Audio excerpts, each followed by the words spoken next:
Bismillahirrahmanirrahim. Assalamualaikum warahmatullahi wabarakatuh. Alhamdulillahi rabbil alamin. Wassalatu wassalamu ala sayyidina wa maulana Muhammadin wa ala alihi wa sahbihi ajma'in, amma ba'd. Teman-teman, adik-adik para pecinta kitab berbahasa Arab, alhamdulillah kita dapat melanjutkan belajar membaca kitab Perukunan Jamaluddin. Kitab ini adalah karangan dari al-alim al-allamah Jamaluddin Ibnu Al-Fadil Syekh Muhammad Arsyad Al-Banjari, ghafarallahu ta'ala lahuma wa li jami'il muslimin, amin ya rabbal alamin. Tadi mari kita mulai. Bismillahirrahmanirrahim. Qala al-musannif rahimahullah, nafa'ana Allah ta'ala bi'ulumihi fid darain, amin ya rabbal alamin. Syahdan, ini lanjutan tentang najis kemarin itu nih. Dimaafkan daripada najis bangkai binatang yang tiada mengalir darahnya, seperti kumbang dan semut dan cicak dan lalat dan barang sebagainya. Maka jika jika masuk sesuatu daripada bangkai binatang yang tersebut, yaitu seperti semut, kumbang, lalat dan lain-lain ini, ke dalam air yang kurang daripada 2 kullah, atau benda yang cair, atau yang masuk kepada benda yang cair, maka tiadalah najis air itu atau benda yang cair, melainkan jika ada berubah atau disehajanya memasukkan bangkai itu ke dalamnya, menajislah ia, maka najislah ia. Kalau kita yang sengaja memasukkan. Pasal ini satu pasal pada menyatakan najis dan menghilangkan dia. Ketahui olehmu wahai talib, wahai santri, bahwasanya makna najis pada syarak yaitu cemar yang menegahkan sah sembahyang, itu arti najis, yaitu cemar yang menegahkan sah sembahyang pada pihak tiada dimaafkan akan dia. Bermula najis itu terbahagi kepada 3 bahagi. Pertama, najis mughalazah namanya, yaitu anjing dan babi dan barang yang jadi daripada salah satu daripada keduanya. Maksudnya jika kawin babi dan anjing sama saja najisnya. Jika kawin babi dan kambing atau anjing dan kambing, maka sama saja hasilnya, tidak boleh. Kedua, najis mukhaffafah namanya, yaitu kemih atau kencing kanak-kanak laki-laki yang belum capai lagi memakan makanan yang lain daripada susu atau air susu ibunya. Ketiga, mutawassithah namanya, yaitu segala najis yang lain daripada yang 2 bagi itu, yaitu yang 2 di atas yang lain, seperti tahi dan nanah dan darah dan apa katanya nih? Dan apa katanya? Stop dulu. Tidak ketemu ini. Dan nanah dan darah dan danur, apa katanya nih? Dan mutih dan mazi dan wadi dan arak maksudnya arak memabukkan itu nih, dan tuak dan barang sebagainya daripada segala benda yang cair lagi yang memabukkan, dan sekalian yang lain daripada bagi yang 3 perkara itu suci jua. Dan syarat menghilangkan najis mughalazah itu hendaklah dibasuh tempat yang kena najis itu 7 kali dengan tanah yang suci, dan yang utamanya pada basuhan itu yaitu basuh yang pertama. Maksudnya tanah itu dibasuh pada pertama kali. Adapun menghilangkan najis muhaffafah itu, maka yaitu memadai dengan mempercikkan air di tempat yang kena najis hingga rata jikalau tiada mengalir sekalipun, sucilah tempat itu. Dan syarat menghilangkan najis mutawassithah, itu hendaklah menghilangkan rasanya dan baunya dan apa katanya nih, dan dimakpu, mungkin maksudnya dimakpu jika tertanggal warnanya, tertanggal mungkin maksudnya masih warnanya jua karena kesukaran menghilangkan dia, tetapi jika tanggal rasanya dan baunya maka yaitu najislah.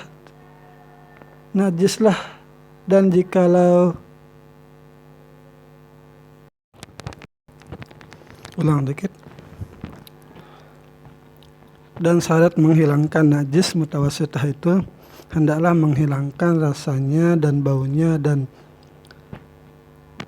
dan maaf, mungkin maksudnya jika tertanggal warnanya, muaf jika tertanggal warnanya jua karena kesukaran, mungkin karena kesukaran menghilangkan dia, tetapi jika tanggal, mohon maaf kalau salah baca ini, mohon diluruskan kalau salah, dan baunya maka yaitu najislah. Dan jikalau sukar menghilangkan dia sekalipun.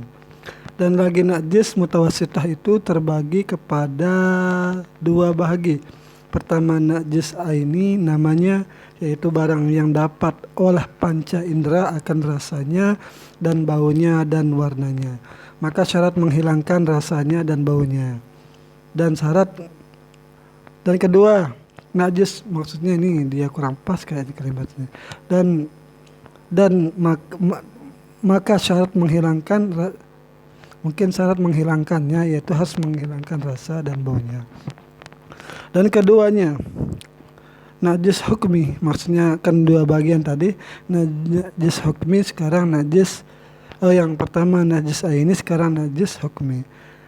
Apa itu najis hukmi? Yaitu barang yang tiada dapat olah panca indera akan rasanya dan baunya dan warnanya, yaitu kemih yang kurang, yaitu kencing yang kurang, maka kencing yang kering, maka syarat menghilangkan najis itu hendaklah mengalirkan air pada tempat najis itu dan memadai dengan sekali jua, dan tiada disyaratkan niat membasuh najis itu.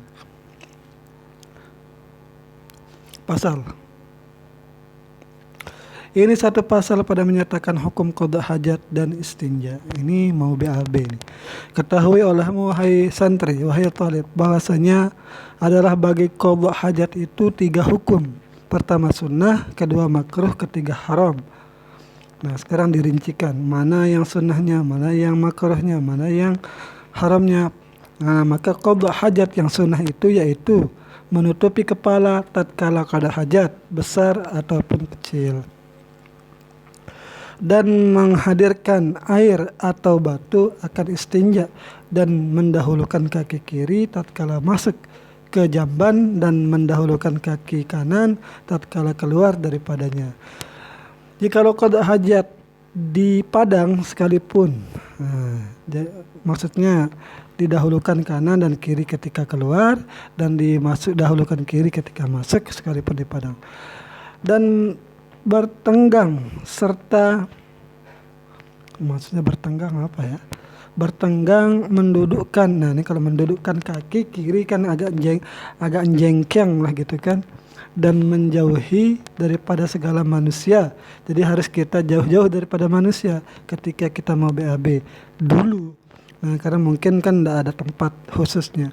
Kalau sekarang kan tak ada tempatnya. Sekira-kira tiada kecium baunya. Dan sunnah membaca Bismillah Allahumma inni a'udzubika minal khubuthi wal khaba'ith. Dan sunnah membaca Ghufranaka alhamdulillahilladzi adhaba 'annil adha wa 'afini. Tatkala keluar, atau kita artikan ya, kayaknya artinya nih. Bismillahi, dengan nama Allah, ya Allah aku berlindung darimu dari khubuthi wal khaba'ith, itu dari kotorannya lah itu. Dan membaca Ghufranaka Aku meminta ampunanmu. Alhamdulillah, bermula segala puja bagi Allah. Adhaba ani, yang telah menghilangkan dariku al-adha, akan kotoran atau penyakit, wa'afani, dan mengafiatkanku, menyehatkanku. Kan kalau keluar kotoran dari dalam tubuh kita, maka kita akan sehat. Nah, tatkala keluar daripadanya dan qada hajat nah itu kan tadi qada hajat yang sunnah, yang sunnah, yang berarti yang kedua makruh.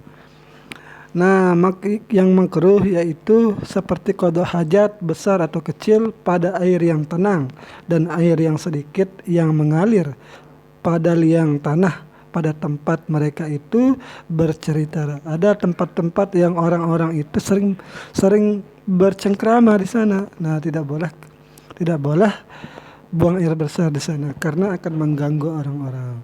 Melainkan pada tempat mereka itu berbuat maksiat. Nah, kalau tempat itu mereka bercengkeramanya untuk berbuat maksiat, maka harus di sini katanya, maka harus qada hajat di sana. Berarti untuk mengganggu mereka. Dan lagi makruh qada hajat di bawah pohon kayu yang berbuah yang dimakan buahnya. Dan qada hajat yang haram, yang berarti tadi itu sunnah dan haram sudah. Sunnah dan makruh sudah, sekarang yang haram. Dan qada hajat yang haram itu qada hajat besar atau kecil dengan sengaja membawa sesuatu yang ada tersurat di dalamnya nama Allah. Misalnya Al-Quran kita bawa ke dalam, ada nama Nabi Allah dan nama malaikat. Nah, itu haram. Dan qada hajat menghadap kiblat atau membelakangi dia, artinya membelakangi kiblat dengan kubul atau dubur. Ini ada pembahasannya di matan takrib ini, menggunakan kitab tadhib. Tiada berdendang mungkin kayak nyanyi itu mungkin. Kebilangan, apa maksudnya kebilangan? Kebilangan antara yang qada hajat dan kiblat. Dan qada hajat di atas kubur ini haram, dan di dalam masjid, apalagi di dalam masjid. Dan sunnah qada hajat itu bahwa jangan menghadap angin, nanti kan terkena percikan, dan jangan pada sesuatu yang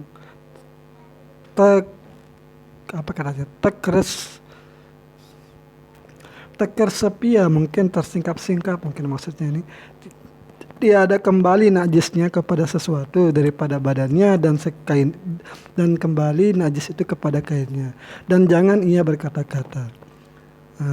Kalau nelpon gimana sekarang? Dan lagi seyogianya jangan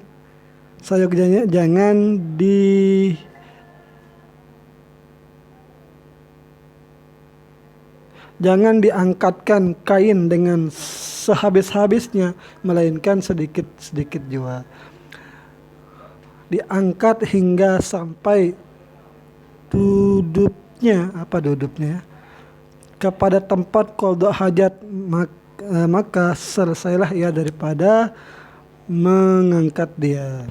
Dan demikian lagi menggugurkan kain tatkala hendak berdiri, hendaklah sedikit jua hingga sampai kepada berdiri betul, maka selesailah ia daripada menggugurkan dia. Ini apa maksudnya menggugurkan dia? Bermula istinja itu wajib atas tiap-tiap yang qada hajat, menghilangkan najis dengan air yang mutlak atau dengan batu yang suci atau barang suatu pada makna bata, daripada tiap-tiap benda yang beku, lagi suci, lagi tiada dihormati. Misalnya kita basuh dengan tidak ada batu, tetapi kita pakai apel misalnya, itu tidak boleh karena apel itu dihormati. Dan sunnah istinja itu dengan tangan kiri dan makruh dengan tangan kanan. Dan jika ada istinja itu dengan air, maka sunnah menghimpunkan segala anak jari tengah lalu ditendahkan apa katanya kepada duburnya, artinya digosok-gosok mungkin ini. Dan lagi sunnah mendahulukan membasuh kubul daripada dubur, menggosokkan tangannya pada tanah atau barang sebagainya. Setelah itu maka dibasuhnya akan dia dan mempercayakan air kepada sirwal atau kainnya. Sirwal ini mungkin maksudnya trousernya, apa namanya, kain kaki kain kain apa namanya, celana panjangnya. Syahdan, memadailah pada istinja itu pada zon akan sucinya, dan jika diperoleh yakin sebanyak-banyaknya dan tiada sunnah mencium tangan, tetapi jika diciumnya tangan yang sudah dipakai menggosok-gosok tadi itu jua, maka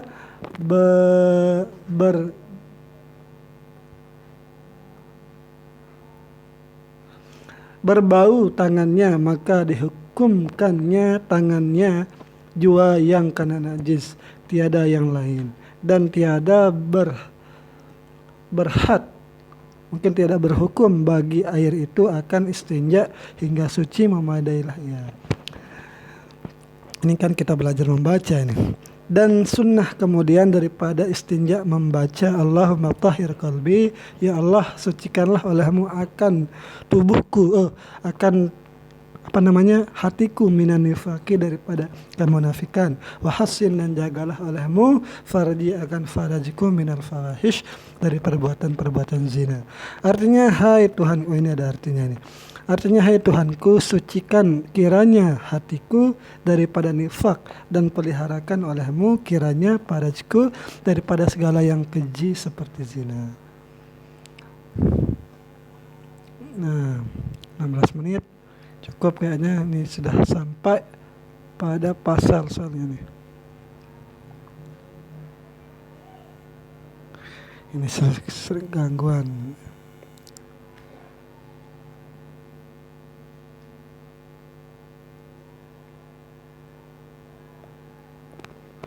Ini pada pada pasal pada yang menyebabkan mandi. Nanti kita bahas ini, semoga ada manfaatnya. Sekian, assalamualaikum warahmatullahi wabarakatuh.